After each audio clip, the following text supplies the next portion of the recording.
Friends, welcome to my channel. तो आज हम बनाने वाले हैं ब्लैक फॉरेस्ट केक, और वो भी घर में बिना किसी इक्विपमेंट का यूज़ किए बिना। हम यहाँ पे ना राउंड टेबल का इस्तेमाल करेंगे, ना ही ओवन का इस्तेमाल करेंगे, ना ही नोज़ल का इस्तेमाल करेंगे, ना ही हम यहाँ पे दूसरी चीज़ों का इस्तेमाल करेंगे अपना ब्लैक फॉरेस्ट केक बनाने के लिए। और वो भी बहुत सिंपल तरीके से बनाएंगे। अगर आपको कभी आपने केक नहीं बनाया है तो भी अगर आप इस टेक्निक को यूज़ करेंगे तो आप एकदम परफेक्ट केक बना पाओगे। तो चलिए मैं इसके बेस से लेके आपको परफेक्शन तक पूरा वीडियो बताती हूँ स्टेप बाय स्टेप। तो हम सबसे स्टार्ट करेंगे, सबसे पहले हम बेस बनाएंगे। तो केक का बेस बनाने के लिए मैं यहाँ पे 1 कप बटर ले रही हूँ। आप यहाँ पे कुकिंग ऑयल भी ले सकते हैं। और फिर उसके बाद यहाँ पे पिसी हुई चीनी ले रही हूँ मैं 1.5 कप। तो इस चीज़ का ध्यान रखें। और ये चीनी पिसी हुई होनी चाहिए। छान लेंगे हम इसे अच्छी तरीके से। फिर उसके बाद हमें इन दोनों को मिक्स कर देना है। आप अगर ज़्यादा मीठा खाना पसंद करते हैं तो आप चीनी की क्वांटिटी बढ़ा भी सकते हैं, मतलब थोड़ी से बढ़ा सकते हैं, जैसे कि 1/4 कप से। और इस आप देख सकते हैं ये जो है ये पूरी तरीके से ड्राई हो चुका है। तो हम मैंने यहाँ पे 200 ml का एक मिल्क लिया है, जो यहाँ पे मैं पूरे केक के लिए यूज़ करने वाली हूँ। यहाँ पे मैंने 2 चम्मच लेमन जूस डाला है, जिससे इसका टेस्ट और फ्लेवर इन्हांस हो जाएगा। तो ये जो दूध हम इस्तेमाल करेंगे थोड़ा थोड़ी क्वांटिटी में डाल के इस्तेमाल करेंगे। अब हम यहाँ पे जितनी भी ड्राई इंग्रेडिएंट है, लाइक हमारा मैदा, यहाँ पे मैंने मैदा 3 कप लिया है। कोको पाउडर 3/4 कप लिया है। मतलब हमारा 1 कप का 4 हिस्सा होता है, उसमें से 3 हिस्से मैंने कोको पाउडर का लिया है। तो आप देख सकते हैं ये जो ग्रैनुल्स है ये सारे छान लेने से निकल जाते हैं। ये देखिए, कुछ भी हो वो निकल जाते हैं और हमारा जो बैटर है वो थोड़ा एयरी बनता है। अब हमें इसे मिक्स कर लेना है। अब ध्यान रखें, मिक्स करते समय आपको एक ही एंगल में इसे मूव करना है। आपने अगर दूसरे एंगल में इसे मूव कर दिया तो जो एयर इसमें क्रिएट हो रहा है वो बैठ जाएगा। तो चलिए हम इसमें थोड़ा थोड़ा दूध डाल के इसकी कंसिस्टेंसी अच्छी बना लेंगे। मैं फिर से कह देती हूँ, मैंने यहाँ पे 200 ml मतलब 200 ml दूध का इस्तेमाल किया है। और उसके साथ ही यहाँ पे मैं जो केक बना रही हूँ ये 8 से 10 लोगों की सर्विंग है। मतलब आप अगर उतने लोगों के लिए बनाना चाहते हैं तो आप ये मेज़रमेंट परफेक्टली ले सकते हैं। और अगर आप इससे कम या ज़्यादा लोगों के लिए बना रहे हैं तो मेज़रमेंट कम या ज़्यादा कर सकते हैं। अब इससे हम अच्छी तरीके से अच्छा बैटर बना लेंगे। और इन द साइड आपने देखा होगा कि मैंने अपने गैस पे कढ़ाई को गर्म होने के लिए रखा है 10 मिनट्स के लिए। तो यहाँ पे मैंने 1 चम्मच वनीला एसेंस डाल दिया है। और आप जो अपनी कढ़ाई को रखोगे वो हाई हीट पे रखिएगा ताकि वो अच्छी तरीके से गर्म हो जाए। तो ये अच्छी तरीके से मिक्स होने के बाद हम ये बैटर में लास्ट जो इंग्रेडिएंट मिक्स करेंगे वो है बेकिंग पाउडर, जो हमने 1 चम्मच लिया है।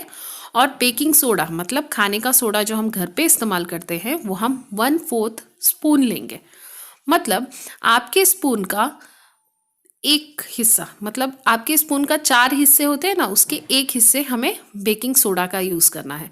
बेकिंग सोडा आपने ज़्यादा यूज़ किया तो क्या हो जाएगा, आपका जो केक है वो बहुत सॉइल की तरह हो जाएगा, जिसकी वजह से आपका केक अच्छा नहीं बनेगा। तो ये मैंने इस राउंड शेप का टीन लिया है। आप चाहे घर का कोई भी बर्तन इस्तेमाल कर सकते हैं, कोई भी शेप बना सकते हैं, लेकिन ध्यान रखें कि उसे अच्छी तरीके से ग्रीस कर लें, मतलब ऑयल से पूरी तरीके से ग्रीस करें और फिर इसके बाद ये बैटर डालें। अब हमने जो कढ़ाई गरम की थी उसे हम स्लो फ्लेम में कर देंगे। आप देख सकते हैं इसमें से धुआं निकल रहा है, इट मीन्स ये बहुत हाई टेम्परेचर में हीट हो चुका है। तो अब मैं इसे रख दूंगी। अब यहाँ पे मैंने लिया है 2 कप व्हिप्ड क्रीम, जितना हमें लगने वाला है इस केक के लिए। अब हम इसे ठंडे जार में, ये क्रीम को मैंने 1 रात के लिए ठंडा कर लिया था और ये जार को भी मैंने 30 मिनट के लिए ठंडा किया है। अब हम इसका व्हिप्ड क्रीम बनाएंगे। इसकी रेसिपी, इसकी लिंक जो है मैं आपको डिस्क्रिप्शन में दे दूँगी, आप वहाँ से ले सकते हैं। मैं इसलिए नहीं डाल रही हूँ क्योंकि मेरी जो वीडियो है वो बहुत ज़्यादा लेंदी हो जाएगी। अब 40 मिनट्स के बाद हमारा जो केक है वो बेक हो चुका है। केक बेक हो चुका है या नहीं। इस वजह से बहुत लोग क्या करते हैं, बार बार केक को डेस्परेटली बार बार उठा के चेक करते हैं, तो ये चीज़ बहुत गलत होती है। उसकी वजह से आपका जो केक है वो भी फूलता नहीं है। तो इसलिए आपको ध्यान यहाँ पे ये रखना है कि जब आपका केक अच्छी तरीके से बेक हो जाता है ना, तो आपको बाहर से स्मेल आने लगती है। उस स्मेल से आप इजीली समझ सकते हो कि आपका केक बेक हो चुका है। अब इसे साइड से स्क्रैप कर लीजिए और ठंडे होने का वेट कीजिए। तो मेरा केक ठंडा हो चुका है, तो मैं इसे प्लेट में निकाल लेती हूँ। तो यहाँ पे हम प्लेट में ही इसकी आइसिंग करेंगे। तो आप देख सकते हैं हमारा केक जो है वो बहुत फुला है और अच्छा भी बना है। तो चलिए मैं दूसरे प्लेट की हेल्प से इसे सीधा कर लेती हूँ। ये इतना इजी रेसिपी है, अगर किसी ने पहली बार मतलब कभी केक भी नहीं बनाया हो, अगर वो इस टिप्स और ट्रिक्स को फॉलो करे तो वो easily bakery style black forest cake बना सकता है। तो फ्रेंड अपने ऊपर भरोसा रखिए और एक बार तो ज़रूर ट्राई करके देखिए, ये बहुत ही इजीली बन जाएगा। तो आप देख रहे हैं कि मैं नाइफ से साइड साइड से इसे गोल घुमाते हुए छोटे छोटे छोटे छोटे इसमें कटिंग्स लगा रही हूँ, कट्स लगा रही हूँ। इसलिए लगा रही हूँ क्योंकि हमारे पास अब हम इसमें बड़ा नाइफ यूज़ करने के लिए हमारे पास बड़े नाइफ तो नहीं है, तो हम इसके दूसरे मेथड से भी कर सकते हैं। हम इस तरीके से कट्स लगाने के बाद यहाँ पे हम थ्रेड का इस्तेमाल करेंगे, हमारा रेगुलर थ्रेड जो घर में है हम उसका इस्तेमाल करेंगे और इस तरीके से उसमें कट्स में हम बैठाएंगे और अच्छी तरीके से हमें इसे खींच लेना है। तो इससे क्या होगा, बीच में से भी अच्छे कटिंग्स, शार्प कटिंग हो जाएगी इसमें। तो ये देखिए, इसे अलग कर लीजिए। अब हम दूसरा कट लगाएंगे दूसरा लेयर के लिए।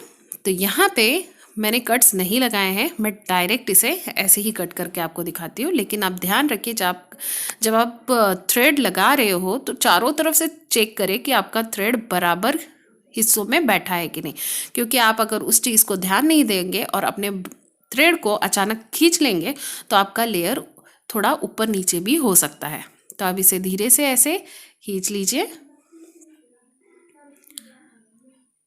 ये देखिए हमारा जो लेयर है वो निकल चुका है परफेक्टली।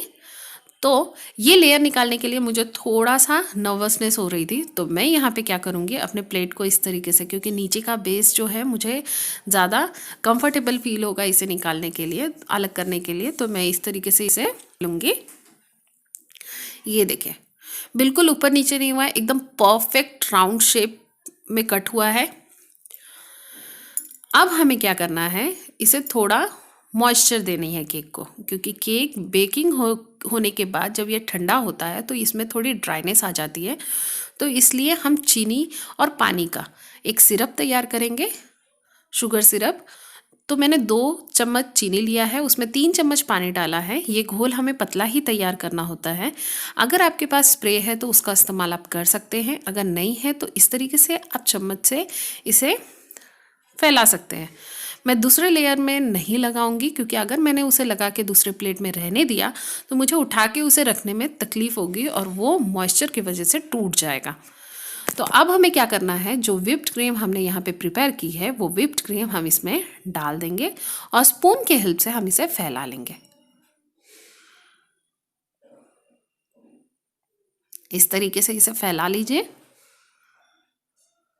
देखिए मैंने यहाँ पे फैला लिया है। अब हम क्या करेंगे, दूसरा लेयर इसमें रख देंगे। अब जब हम दूसरा लेयर इसमें रखेंगे तो हम अपना शुगर सिरप फिर से इसमें डालेंगे, ताकि हमारा केक जो है वो थोड़ा मॉइस्ट बने, ड्राई ना बने। फ्रेंड मैं आपको यही कहूँगी कि अगर आप ब्लैक फॉरेस्ट केक या कोई भी केक की प्रिपरेशन करना चाहते हैं तो आप एक दिन पहले ही सारे प्रिपरेशन करके रखिए, ताकि दूसरे दिन आप उसे असेंबल करने में आपको बिल्कुल परेशानी ना हो। तो इस तरीके से क्रीम फैला दीजिए। और जिस तरीके से मैंने आपको पहले भी कहा है कि इसकी सारी जो व्हिप्ड क्रीम कैसे प्रिपेयर करते हैं मिक्सर जार में, इसका लिंक मैं आपको दे दूँगी, आप वहाँ से चेक कर सकते हैं। तो ये देखिए मैंने जो फर्स्ट वाला बेस है उसे उल्टा करके रखा है, ताकि हमारा जो ऊपर का लेयर है वो इवन आ सके। तो इसे भी हम शुगर सिरप डाल के मॉइस्ट कर लेंगे। अब यहाँ पे मेरे पास एक पाइपिंग बैग है, अगर आपके पास नहीं है तो मैंने आपको स्पून में बताया है कि आप स्पून के हेल्प से कैसे कर सकते हैं। तो ये पाइपिंग बैग में मैं नोज़ल का इस्तेमाल बिल्कुल नहीं कर रही हूँ। यहाँ पे मैं प्लेन तरीके से केक बनाना आपको बता रही हूँ। आप प्लेन बनाएंगे तो भी आप जब इसे किसी को सर्व करेंगे, कोई भी नहीं कहेगा कि आपने ये बेकरी से नहीं लाके आपने खुद से घर में बनाया है। तो ये देखिए, अब हमें इसे अच्छी तरीके से फैला लेना है।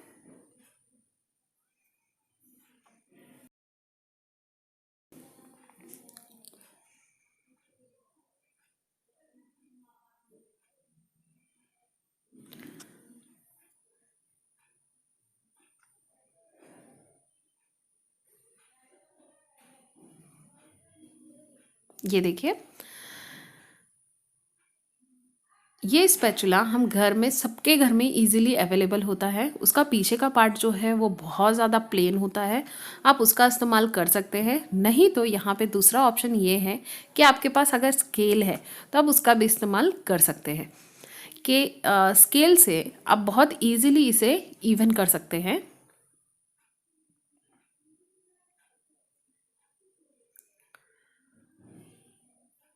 इसे इवन कर लीजिए और ध्यान रखें कि अगर आप केक को डेकोरेट कर रहे हैं और वो भी पहला टाइम है, तो केक को हमेशा आइसिंग करते समय उसे हल्के हाथों से करना बहुत ज़रूरी है, क्योंकि अगर आप इसमें जोर लगाएंगे तो आपके केक जो है वो बहुत नाजुक होती है, तो वो टूट जाने का उसमें डर होता है, जिसकी वजह से आपका केक परफेक्ट डिज़ाइन या आइसिंग नहीं होगी।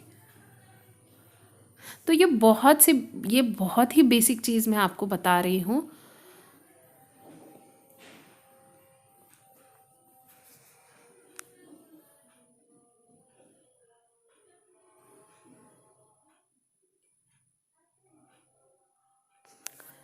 बहुत लोगों को लगता है कि हम घर में केक नहीं बना सकते, लेकिन ऐसा नहीं है। आप घर में भी केक और वो भी परफेक्ट बना सकते हैं।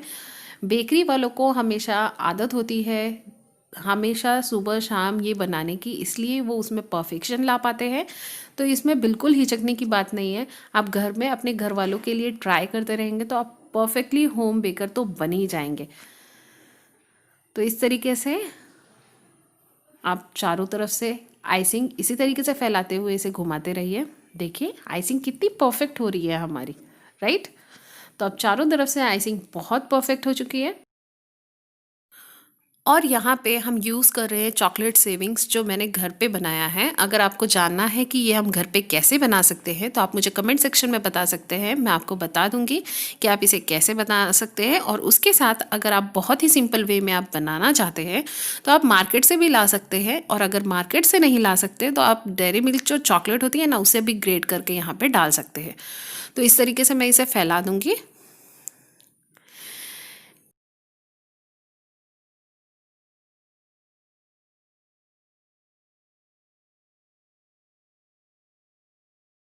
इसके अनइवन शेप की वजह से ये ज़्यादा बेटर लगता है।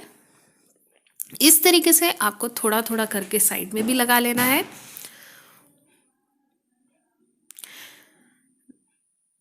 देखिए इसका लुक कितना परफेक्ट बन रहा है।